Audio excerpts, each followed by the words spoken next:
What's up, everyone? Gavin or Tweek here. Another episode of Tweek Talks. This time, we're in the kitchen. We'll be eating some subs today.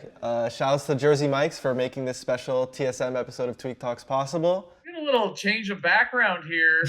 Big Gav, what's going on, dude? What are you doing? Where are you? What is happening right now? I don't know how else to sugarcoat it other than saying I've rejoined TSM and this is like a special episode. So thanks, y'all, for joining me. Amazing. Wow. So I thought it was funny, and we could just kind of get right into it, because a few episodes ago when you announced that you were playing at Port and kind of coming back to competing, you had said that things will be very clear shortly. Things will be understood. Yeah. Now, is this the understanding part of everything? Absolutely. I think the order in which things were happening would just be confusing from the outside, and I was just trying to tell everyone like it'll make sense eventually. And now that there's nothing else to be said, you know what I mean? Like, this is it. So I also coached Gavin on TSM, Yeah. So I was on TSM as well as the coach. So that was all a very, very long time ago, and now it's full circle. Yeah. And Gavin, even you were saying you just straight up didn't expect this. I don't think anyone would have had this on their bingo card, right? Yeah, exactly. It really threw things for a loop, like in a good way. I fully intended on like taking a much larger break, if not like stopping in general. But this opportunity, I think, is just too special. But I think the important thing for you, Gav, too, like the deeper kind of like emotional or like personal connection is TSM is always your dream team. Like always who you wanted to play for, like that's where you wanted to be, where you want to go. So when this opportunity came, like, because I mean, we had a lot of conversations about you stopping, competing and going through it. It was a whole process, and it was something you did very seriously. And then you were kind of, streaming and doing your thing. It's pretty amazing. And like you said, really shook things up in an unexpected but very, very good way. Yeah. I believe it was at the beginning of Ultimate where you got picked up from TSM right after the couple tournaments happened, because they didn't pick you up before Ultimate, right? Smash Ultimate was like a big opportunity in itself, because doing well at the beginning, I feel like, set me up for success later on. Ultimate coming out and that early success like really got me where I am now. So I'm definitely grateful to past me for working hard. Oh yeah, especially in Smash 4, because if a lot of people don't understand the landscape of how Smash 4 was comparatively to Ultimate is way, way bigger than Smash 4. So Smash 4 was like this weird in between. If I had to put a timeline on it, like Brawl and anything before Brawl is pure grassroots. Then Smash 4 was this weird transition phase where it was grassroots, but then esports orgs and esports arena and all this other stuff started happening, right? The 2GG circuit, all these stuff started building up. And it was, I would say Smash 4 was like a half and half era of half grassroots, half esports. And then Ultimate came around, completely blew up. And then we had like tier one orgs like TSM investing into it, Liquid, and all these other orgs, right? So it was a really big step up from Smash 4 going into Ultimate. And a lot of the Smash 4 pros that were kind of teetering on the line of like, oh, do I want to continue to do Smash, or maybe, go for other things in life, maybe school, work, whatever, right? And Ultimate kind of paved the way in terms of giving players opportunities to go for it full time. And I think you took that opportunity and you ran with it. TSM was there in the beginning of the Ultimate journey, so it's sick to see them come back. I mean, I'm going to keep it a buck. It's very surprising for me, too, just because of the state of Smash right now. Smash is a game that we've had cycles where in Smash 4 we have patches, but then the support eventually stops. And we're seeing that repeat in Ultimate. Now that we're fully back, TSM, all that stuff, what was your favorite memories as like a TSM player? I'm sure the day you got signed or worked through all of that and getting Charles on board too, I think that's great. Those are probably some of the easy ones to point to, but I think you won some pretty big tournaments under TSM too, right? Was Summit under TSM? Oh yes. That's my favorite. Definitely my favorite too. I don't know. I'm a really big fan of winning culture, and I feel like TSM does that really well. When I'm playing, like, it's that simple. Like, my goal is to win, and like a lot of my like process and like daily routines or whatever is all about reaching those goals of winning tournaments. So something, I don't know, like winning low tier city, right? And like just it's not only me winning, but the crowd doing like a TSM chant. Like, you know what I mean? It's like a whole thing. It feels like a much bigger picture sometimes when things like that happen. Like you win a tournament and the crowd's chanting for TSM. Like it's like so cool. It especially in something like Smash where it's like very like individual, one-on-one. Like when something like that happens, it stands out a bit because it's not just you, which is really, really cool. But Summit is probably there's just so many reasons for that to be the favorite individual memory.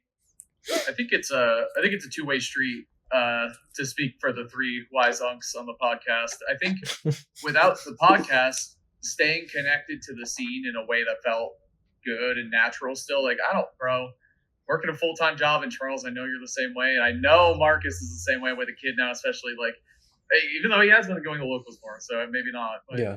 it's just so hard to stay connected through a local way like I used to when I was younger and had the time and really was invested in truly improving as a player and doing all that stuff, which who knows, maybe they'll come back at some point, or maybe I'll get into it more. But now I'm like happy doing the podcast, watching tournament with you guys and talking about it and playing, online at home, which is still great. But the podcast really is like a way that we can comfortably stay connected, to the scene and to what's happening and, what's important and to the culture and all that stuff. So in a way, like you kind of, it's not like you return the favor. It's like a mutual, mutually beneficial thing where, you felt good about opening up on the podcast around people you're comfortable with.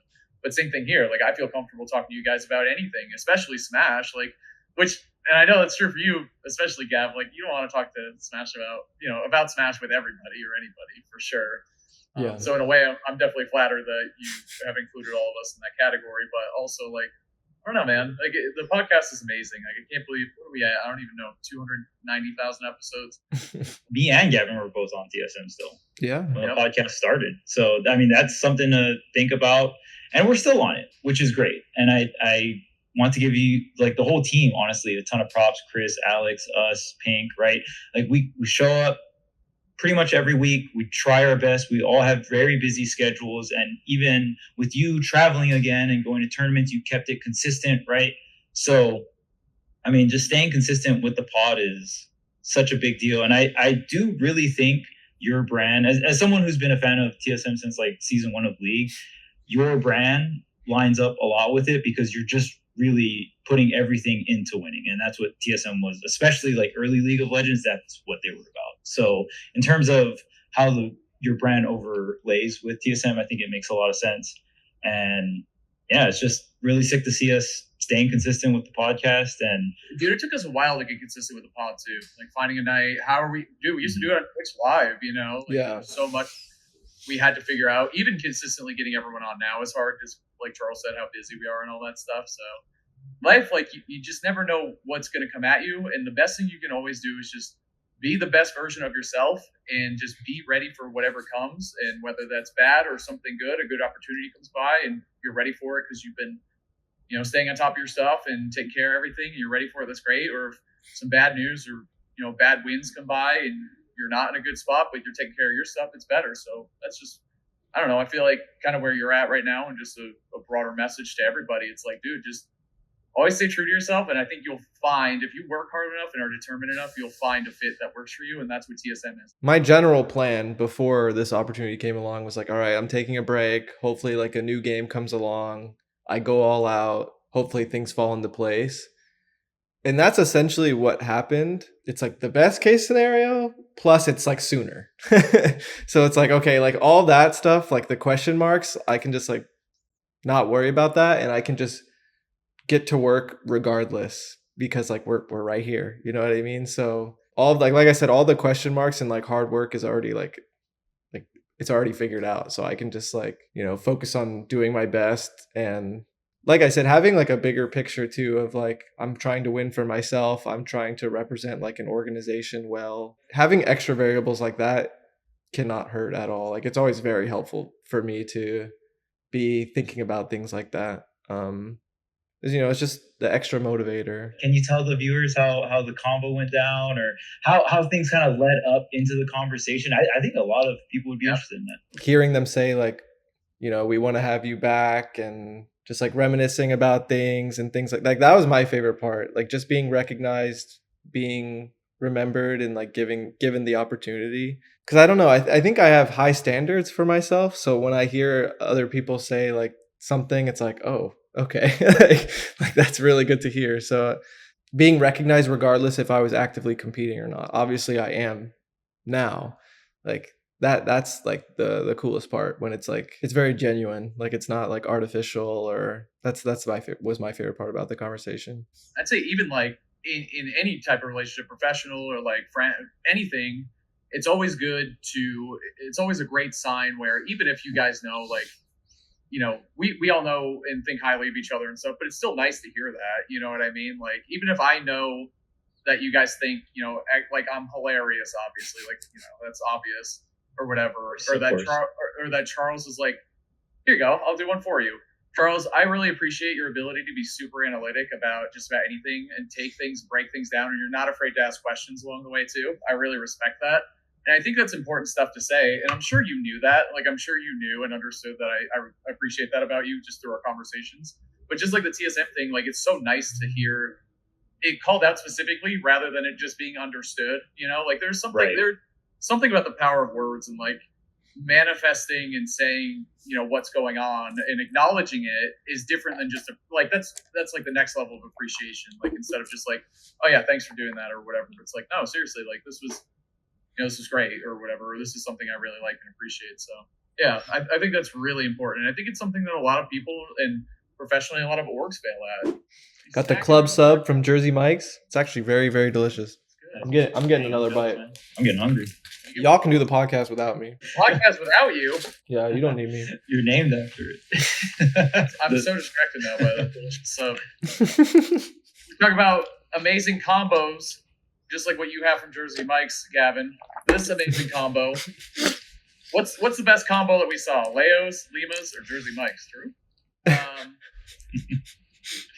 I think that what I was saying is I think that ending a tournament with a combo that gets everyone's attention these days is really hard. At the beginning of a game's life cycle, it's like anything will probably get clipped because we haven't seen it. Everything's new. But now it's like we've seen so much, especially like with these characters and these players, all very household names.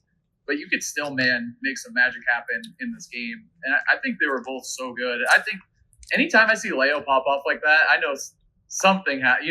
Like, he had been thinking about that because I know too. I was thinking about it. I was like, dude, him and Zamba have, I don't even want to say a bit of a rivalry. They definitely have a rivalry for sure. Like they want to beat each other's asses when they play, which I love. Like, Zamba brings that out in him, which it takes definitely a specific type of personality and skill level to bring that out in Leo. And yeah, I love to see it. It was good sets all around. So it's a hard choice. I think they're different, especially because Leo's ended the tournament, but I really like Bayonetta, so like, Lima's gameplay was really great to watch. I think the cool thing about Leo's was it felt like the pop-off made it feel like he knew it was over when he landed the initial forward air. You know what I mean? Because like by the time he's up smashing, he's already jumping type of thing. I like moments like that a lot because it's like, it's not like, oh, you landed a stray hit and you're like, oh yes, like you're almost surprised by your own hit and you're just like happy. It felt more like, I don't want to say scripted. That sounds wrong, but it's like as soon as he got the opening, he's like, this is it. Like, I win. Like, that type of stuff is really, really cool. Because he had to get a couple more hits to sequence it, but he knew it was possible. So I like moments like that a lot because like the pop off was just so immediate that it was like, it's not to the up smash, it was to the forward air, like, or that kind of, you know what I mean? Like, that's really cool to me. Shows you how prepared he was. Yeah, he had that mapped out. He was ready. Like, not only was he ready, but he's like, I will. Maybe it wasn't a right opportunity before that. I can't imagine. I'm sure there were points during other games where he could have hit at least a similar sequence. Yeah, man, to hold it for the absolute last hit, to literally like posterize, buzzer beater for the game. Like, bro, it's great. He did, bro. I think posterizing needs to come back to Smash in a big way. Like, posterizing people, it's so big. It's so big for the culture. Like, yeah, just craziest, nastiest combos you've seen. It's been a while, I feel like, since we've seen.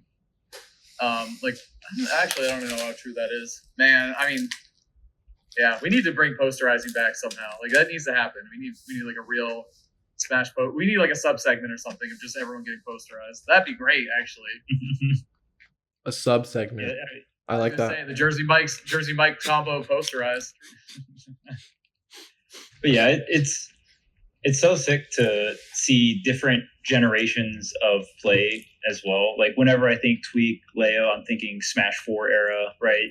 Whenever I'm thinking like Spargo, Zomba, that feels more like an Ultimate era thing. So to me, it's so cool to see. And then with another Smash game possibly around the corner, it could be a whole nother generation, a whole nother viewpoint of Smash, and a whole bunch of different characters. Probably has his Lucario and someone else. Exactly. Yeah. We have like we have half of it figured out. This is so stupid, but I literally am thinking about if the next Smash game comes out, do I keep this going and keep playing Lucario? I'm not kidding. I've had that thought like several times. Like, what do I do? And you really like Lucario. Well, as a character in Smash, yeah, it's cool. Of course. You know what's crazy though? Watching like pop off, like it's a more recent development. It's kind of awesome. And if you haven't seen Leo through his reign of dominance, because you come into Ultimate and viewed Ultimate at a later point, like when Leo was winning everything, stone cold, ice in the veins, scary, like, no pop off, just as usual. Gets like the craziest comebacks, doesn't matter. Just another day in the office. I knew that was going to happen. Like, but now watching Leo kind of dip in the results and climbing back up, I just feel so much fire from Leo, which is so exciting. As a Smash boomer, it is like peak to watch Leo. And I mean, I was watching all weekend on EE stream as well, but like just watching, if you're just a Smash boomer, watching like Leo or Tweek pop off, and it's just like, it's just so weird because it's something you've grown up like, or you've grown through your life watching these players, and just watching them still compete in today's modern Smash game or like modern meta is very exciting. I was gonna say, who are your favorite like clippers like in Ultimate history? Like people who got like, and I'm not just saying like at their on their stream or whatever. Like the best, it's like a combination of like everything you love to see in a clip between pop off, like huge moment, like context matters, and then obviously the gameplay like has to be crisp too. I think. I don't know, and I think maybe it's the character affords this to happen, but I thought of Gluto almost instantly when I thought of this. Good answer. Dude, he has some fantastic clips. It's all right. Some amazing moments. Yeah, I know you're a Gluto fan. I knew you'd get it. But he, man, and it evens out in that way. Yeah. If it happens to you.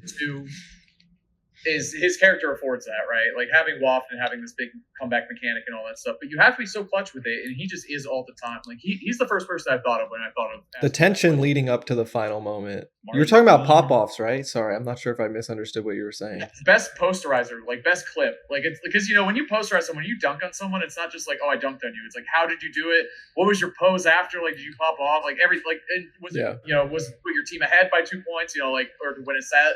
So it's like kind of the whole, I don't know, I just come up with this on the fly. So. I feel like I've never actually thought of it in like the full picture like that. That's a really interesting question. For myself, like the first couple things that come to mind are like the comeback versus Sonics was kind of cool. Or like when I beat T at Genesis, that was cool. I like that pop off. I promise there's a point to this. The Smashy moment was like, that was amazing. Like that. That one was really beating Spargo with the. That one was really good. I'm surprised I didn't think of that. Like, first. Well, sprinkle some tech, I thought of it first, yeah. But that's why. But I always say that. I'm like, I always give you a lot of credit when it comes to that moment because, like, truly, it was. The casting is important for it. Like, it is. You're the one that got the award for a reason. Like, it was like the best part of it. So, and this is the first time This is the first time I've seriously complimented you about this. Oh, I thought you were kidding. That's awesome. I was not kidding. You're being facetious. No, that's great. Yeah, no, but truly, like I feel like that's, and Charles, I think you're a similar way where like when the moment is good, like rising to the occasion or like being ready on commentary is like, dude, there's no better feeling. Like when you're, the Jazzo stuff, like at Smash. I'm sure it's scary because you're influencing the entire situation. You don't think about that, or hopefully you're not. Yeah. No, that's the last thing you're thinking about. That's like experience and stuff. You got to be in the moment. Yeah. But I'm sure there are a lot of people, Gab, that feel that way, and like less experienced casters feel that way too. Yeah.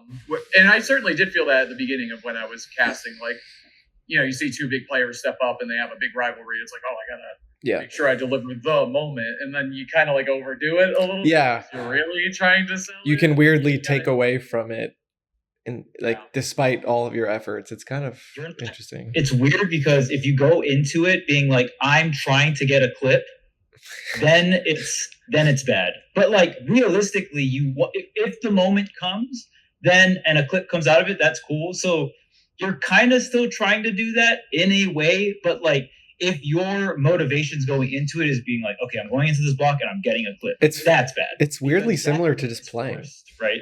It's weirdly similar to playing, and like you just kind of know when it's your chance to like steal the game or what. Like you kind of just, it doesn't require anything but just like knowing the moment's there. I have an instant comparison in my head. I just automatically thought of a situation when a player is losing and they hit the opponent off stage. They have max rage. Opponent's at like 50 or something, and then you, as a spectator, you'll watch that game, and then they'll just go for like some crazy double jump read or like a drop zone spike, like something that looks ridiculous, and it just completely whiffs. And then you, the spectator, like, man, what the hell? This guy's supposed to be good. Like, totally griefed the game. Like, that was so bad. But if you are experienced and you understand, it's like, well, they didn't really have faith on the on-stage neutral, right? And it's also telling in the terms of people's confidence, too, because you go for those kinds of plays when you feel like you can't win the neutral and all that other stuff, right? And it's just like, I need to all in. I need to just go here, end the game now, because if this game goes any longer, I'm screwed. Yeah. Right? So there's so many different tells in terms of how players play the game, and it's finicky because sometimes that moment it could be a sign of like, this is do or die, or it can be a sign of like there's like a very small intricacies within the same moments, and they can be different. It kind of reminds me of the Leo finisher, because I don't know, like I wouldn't say that's the most complicated thing to do to win a tournament, but it's not traditional sequence of events either. It does require a certain amount of confidence in like just being in the moment and taking it. It felt like the excitement was from the start of the sequence rather than the game finishing. If I got like a banana trip and like the game's about to end, like I'm excited the game, like I'm about to win the game. Like it's not because I'm about to get a smash attack, it's because I got the trip. Like I know like that's it. Like I don't know, it's kind of interesting to me. If we're just going off of the sheer gameplay, it would probably be like Rockman, Boyd, Gavin, if we're just going off of sheer gameplay in terms of like technical play. Because Rockman has like insane Twitter clips with like a bunch of different characters. He, Steve Main from SoCal, used to be on the Mega Man. So like just a ton of different technical character clips, does like the footstool rising there with like what Pikachu or is it Mario that can do like, oh, that stuff is crazy, bro. Yeah, like that's the craziness is what Rockman brings to Twitter, and like does it on online matches / like local tournaments and stuff like that, and you know does travel to regionals and stuff. So and then obviously Void and Tweek were, for me, what Rockman is in Ultimate, like Void and Tweek were in Smash 4, doing all the technical perfect pivots and stuff like that. So for me, I really like those specific kinds of clips. Beating Aquila, remember that? Last hit, game 5. It was either game 4 or game 5. He won after, and he has good pop offs too. Like I think he's definitely one of the best clippers in the generation. I'd say he's so good. Yeah, there's a lot. That's fair. We'll bring it back. We'll let Marcus answer, and we'll get the whiteboards involved. So it'll be good. But I just kind of thought that was an interesting question. I'm sure chat will have their own answers too. But there's so many good players that have like signature moments and just ways that it's like, I've been holding this read or holding this tech or holding this combo to end this game, to end this important set, whatever. There's got to be some like the most important in Smash history that we're obviously not covering. I mean, there's too many in Ultimate history to cover, but yeah, I think it's a fun topic. Like, the tension leading up to it is always like so important. I got to shout out Bam at Throne Man. Again, great commentary that matched what Leo was doing on screen. I mean, Leo, like he's got to be mentioned. It was crazy, man. It was crazy. Oh man, actually, yeah, I might just have to give it to Leo completely on that one. Just from the throne set, the Leo Spargo, yeah. Some of the craziest stuff I've ever witnessed in a Super Smash Brothers Ultimate tournament. Like within a singular game, that was wild. Incredible.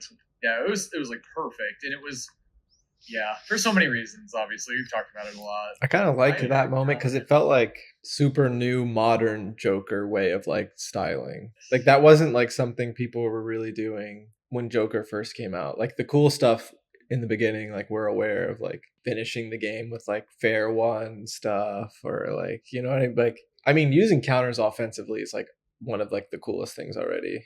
Like I really love those tempo breaks. Like you're comboing someone, then you read them pressing a button out of hit stun, and you counter. Like it's such a cool, like even like Bayo, like using it offensively, like hit, oh, read with a counter, like for like the maximum like advantage. Like that stuff is so cool. Like I love doing that with Sephiroth too. Like throwing someone up and like jumping into them and countering. Like it's such a crazy, risky, but like it's weird. It kind of feels like a scrubby option coming full circle and being cool. There's like the really boring counters, right? Like jump off ledge counter, like, or like mashing it out of hit stun.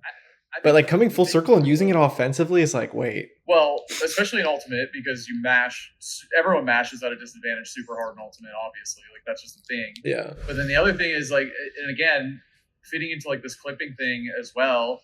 It's so unexpected from Leo.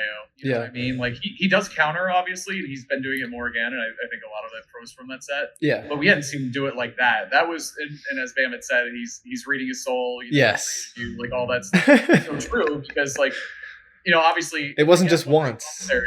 Totally. Yeah. And how they, you know, Spargo's like the younger version, you know, same region, same-ish characters, all that stuff, you know, definitely looked up to Leo playing. You know, his goal for a long time was to overtake Leo in the rankings in Mexico and all that stuff. Yeah. So really encapsulating it in that moment really makes for things that are special. And you see it too, like in NBA or MLB. It's not, the play is obviously incredible, but the commentary, like I appreciate you saying that, because the commentary matching it is really when you can tell that there's some magic happening. I mean, there's a reason why guys like Yipes and all those legendary clips from Ultimate Marvel 3 are so big, you know, like there's some special magic secret sauce to it where if you didn't have the right commentator or the right player or the right circumstance, or they didn't stay up all night studying how to do the perfect, you know, whatever counter to their opponent, you don't have it. And that is like and you don't get those that does not happen a lot, is the other thing. Like once something, like you said, once a counter, you jump off stage and counter, once you've seen it once, you're like, damn, that's so smart and that's so cool. Then it's just normal gameplay after that. You know, you see it once and then everyone's doing it, and then it's just standard. When you read someone that quickly with like 3 of them or whatever, it's like, what the? Like it just so like, it just stands out so much. Like, imagine if that clip was posted to Twitter, even if it was by Leo with just like the raw gameplay. It's like not the same. The context of Leo versus Spargo, the casting, the tournament. The longer you've been around, like moments like that get better and better. Like, you know, the casters, you know, the history between the players, like you've been watching long enough, you know, that even the tournament series or whatever, if that was just raw gameplay, I'm sure plenty of people would be like, wow, that was crazy. But it wouldn't, like, there's like an elevation that can only happen when it's like everything comes together at once like that. It kind of reminds me of like, you know how they have like Daigo Shoryukens, where it's like he just knows, he's psychic. It's like, bro, if you took away the overlay and you just thought this was some dude, it could be perceived in so many different ways. Yeah. What is rub, right? Yeah, I know. Context is just king. It's so important to remember all that, because you're right. That was any other Joker, you know, local PR Joker against local PR Cloud. That's still an insane clip, but the fact that it was history, Leo, all that stuff, like it was really, again, really well said by Bam, really succinctly captured in an emotional. I love when he does moments like that. Just like he's very good at it. I don't know. Just like the words he chooses are very like Bam. His diction and like his word choice. So there's no one quite like him, for sure. He's the GOAT. I mean, I think of like the NBA, like I think Mike Breen's his name. I don't know, like the Steph Curry bang, like bang, it's so simple, but it's like I need it. I need that. Like that's the other funny thing about commentaries. Everyone wants to have like their little signature thing that they say, like bang or whatever. But it's like it has to come naturally. Like I'm sure at some point he thought about, like, maybe he said it once, he's like, ooh, that did sound good, I'm gonna keep saying, because he's done it a million times obviously.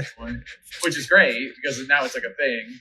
But it only became a thing because it's associated with these great moments, and it sounded good. Like if he, you know, tip off happens and they hit the opening 3 and he starts screaming his head off and yelling bang like that, it's like, all right, man, like relax. People start leaving the arena, like what? it's October basketball, and like it's okay. Big deal. Even though it is a big deal because October basketball has been fantastic. But True.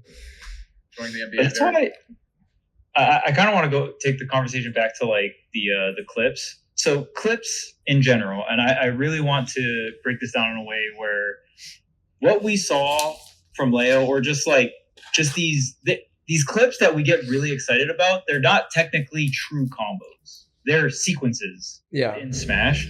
And just for a little history, like in Brawl, there was practically no hits done. So if you ever messed up anyone in Brawl, it was just a sequence. Like every single interaction, there was no guaranteed combo for the most part. There were some true combos in Brawl, but not a lot. But it was pretty much just pure sequencing. Smash 4 went in another direction where they added a lot of true combos plus rage. So there would be some cringe moments of just like 0 to death. Like, because when you look at a 0 to death, if it's a sequence 0 to death, way more hype. If Leo read Spargo with like 3 counters within the sequence, that is way cooler. He's not even dealing much damage. Way more interesting. There's more stakes. There's more reads, right? And those are more rare. When I watch a Kazuya Electric and 0 to death and it's all true off the platform, like it's whatever, dude. Like, and I'm not trying to downplay that. Like, obviously, you still have to practice to execute the combo. But as a viewer, I am not as excited when a true combo does a 0 to death, or like Steve does a 0 to death no combo. Okay, that's crazy and broken. But there wasn't as much interactions throughout a sequence of plays, because that to me is what makes that Smash gold right there. That's tippity top. A clean sequence, nothing gets better than that. And I feel like we've gone so far with the power creep on combos that it's harder to see that nowadays, which you would think it's the opposite if you have just 0 to death combos that we're going to see clips all the time. And it's like, yeah, I guess, but they're just not as impressive as a sequence. So by that logic, Ken is a cool and fun Smash character because he has he has true stuff, but you need to. He's like Bayo in that way where you need to reset a little bit, right, Kev? True. The reset's important. Like the balance is like the most beautiful part, and I think Charles giving the context of like how it developed over the years. Not to say like games before Brawl didn't have like a combo plus interesting sequence, because those are also still the best clips even before Brawl. That's why I think a clip in tournament really stands out, because the context stands out really well. Like, dude, a combo or a sequence I'm always thinking about. I think the true best type of clip does actually include true combos, but like very circumstantial, situational, and like they're actually doing something cool and making the most of something that doesn't pop up often. Like, bro, that Gluto thing versus T with the trampoline, like it's a combo, but like the sequences to get to that point, and like how is he even prepared to like maximize his advantage off this? Like, why is he even going up there? Like, you know, like why are we doing this? Yeah. Like, I think to that point, a huge part of it is how the novelty of it is so important, because I'm pretty sure people were going crazy when the first Kazuya ever did his first 0 to death. And it's like, whoa, this is, wonder what, and then it's like, well, what's the counterplay? And you're like, well, DI a little bit. It's like, yikes, like I see this a ton. Like that's tough. Yeah. But then when it comes down to, like you said, the novelty of the Gluto clip, right? Like you're not going to see that. Like the idea that he had that knowledge and gave himself the opportunity to hit something so amazing and niche that it's not like every Wario player is going to go for that. You know what I mean? Like, sure, you know what? It reminds me of Shuton down airing a Pikmin. Yeah. You know what I mean? Like that's what a great example, right? It doesn't make your character better or worse, or it doesn't develop. Like, it's just hours and hours of gameplay and like being ready for weird scenarios. It's funny you say that, because I feel like in a nice way it ties back to what we started the show talking about, which was you just doing you and having this good foundation of you and just being ready when something came your way. And now we're, in this position. So kind of ties together very nicely, I'd say. Yeah, man, it's wild. And just, the novelty of it, I think, is very big. Like, how often do you see these things? That's why people complain about, any top tier. I think it's hard to be like, wow, this top tier is so fun to watch no matter what. It's like, because kind of seen it all before. You've been here before. We know what's going to happen, or we know what to expect. But yeah, man.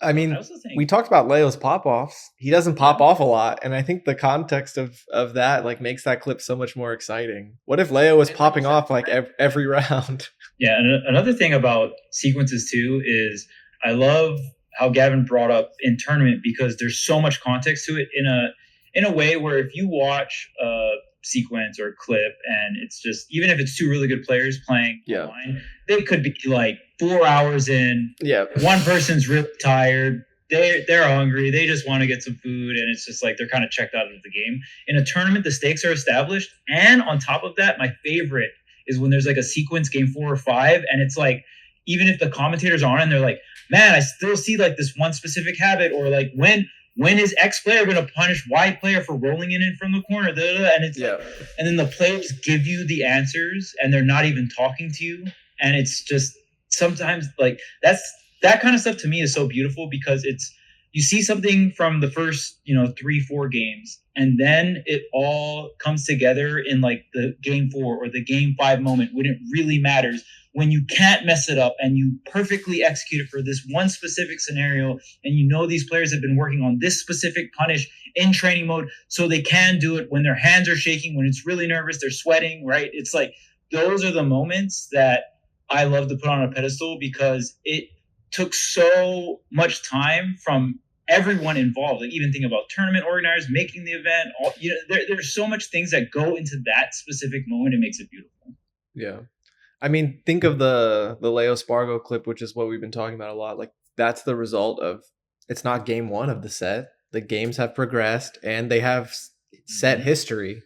So like if you think of Joker running up the cloud and like raw countering moves, it's like, okay, not only am I not going to like, I'm not even going to whiff punish. Screw it. I'm not going to shield. Like I'm going straight to the source. Like I'm not only am I going to hit you for pressing buttons, I'm going to counter you. Like I said, it's like a full circle thing with like counter itself. It's like no longer defensive. It's like, I don't know, like that's when it's like really, really interesting. And it's because of like developed games and like, dude, when you're playing against Cloud, like it can suck. Like you just have to shield everything all the time. Like you're not sure, like, can I press a button here? Am I going to get hit? It's like, bro, like I'm over it. Like I'm going to go in there and I'm going to like get meter, get punishes. Like it's crazy. I mean, bro, when I watch Lima or just like good Bayonetta gameplay in general, I'm pretty jealous. I wish I could do that. I told that to Marcus and he was like, bro, it would take so long for anyone. Cause I want to just boot up the game so badly and be able to like play Bayonetta that way. But there's so many hurdles you'd have to get over. I think like so many. I feel that way about playing Lucario. I really Yes. do. I know obviously we joke about that a lot, but truly, especially because he is so different than what I'm used to playing. And it's almost like I learned how to play Ultimate in this really weird way through Belmont and Ken. Absolutely. FGC guys.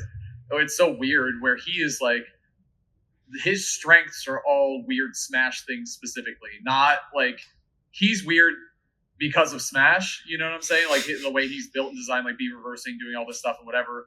Whereas air mobility and Belmont are just weirdly designed Ultimate characters. You know what I'm saying? Yeah. Where like there's nothing quite like them going into even Smash 4 Ryu was not like Ultimate Ken or Ultimate Ryu. That's my favorite thing. You can tell what game they're from a lot of the time. You just can. Like Lucario is clearly a brawl character. Like clearly. Very brawl. Yeah, like clearly. Yeah. And there are just times where I'm like, I don't know what to do here, or like I feel like there was a better punish, or I shouldn't have missed. It's just so, but at the same time, that's what I'm really enjoying about playing the character, to be honest with you, is that there is so much to learn, and I lose to people who are not good all the time, like, and they're bad, and just doing the same things over and over, and I literally think, like, if I was on Ken, like, this would have been over 3 stock, like, whatever, but it's like, what's the point of thinking that way? I'm not, yeah. You know what I mean? That's when you know you're truly interested, though, because that, like, getting over that hurdle is, like, one thing itself, like, I've done that a million times with like experiments where I just like, I'm done. Like I don't have the patience to like take those L's or whatever. Something that's interesting when you mention like the punishing part, like, or like knowing like you're vaguely aware you could be doing something better. I think a lot of the time when we're practicing and experimenting like that, we think we're going to reach a point where you will be doing the punishes, and you might get to the point where you're more knowledgeable and you're more aware. But as someone that like, I've been playing my character for so long, like even when I don't get the perfect punish, being like aware of what it was and like not feeling like I needed it to win is so important to me. It's like a weird misunderstanding sometimes when you're like experimenting and learning. Is like you're not going to eventually just like unlock everything and do everything every time. Just like knowing you can execute and like being more aware is like really like all you really need. Like sometimes like it's like, oh, I could have like did a little bit more off that throw combo, or like this could have been a little more optimal. Just having that awareness immediately, and also knowing like sometimes I do it and sometimes I don't, like it's weirdly comforting. Like I said, when we're in the moment, we think like, oh, once I have access to this, like it's gonna be like the best. I'm gonna like get kills at 30% every time. But it's like a balance. I don't know. I'm having a hard time wording what I'm trying to describe, but it's not like you unlock an ability after you go into training mode for 10 hours and it's like it's not as black and white. I think what you're saying is there's a lot of gray area. Even as a professional that spends X amount of hours in training mode just practicing specific techniques that might come up, but when they do come up, are you going to be ready? Yeah. Are you going to execute? Are you going to get half of them correct? Are you going to get a third of them correct? Or you know what I memean? And then that's something in the actual tournament that you have to adapt to gameplays wise too. Is like, okay, my footstool's out of shield or ass right now. Cool. Like I just I think having all those options available, it's not like you have like a way to win super easily all the time. It's like you become more flexible. I guess that's like what I'm trying to say. Like you're okay with taking like suboptimal things here and there just because you're kind of more aware of everything. Having them in your kit is it feels like more important than even doing it every single time. Like making sure your opponent's aware that you're capable of doing the crazy thing, and also just like having it in the toolbox so you can just have multiple plans for like the same scenario, like just depending on like how things play out. But it bothers me when I'm like playing a character I enjoy and I want to experiment with and I like don't know everything. It bothers me so much. It really bothers me. Or like I'm vaguely aware that something is possible but I'm not executing it. It's like I'm just gonna play Diddy Kong. Like like I feel like everyone goes down that route where it's like, do you break that first initial hurdle of like putting your ego away and being willing to suck for a bit? I guess we could wrap things up. I know we talked about a combination of like specific events and like general topics, which is kind of the usual, but any final thoughts from y'all? No, take it away, Gab. All right. And that's a wrap for today's episode, guys. Thank you so much for watching. Once again, huge shout outs to Jersey Mike's for making this video possible. Have a good one, and we'll see you next time.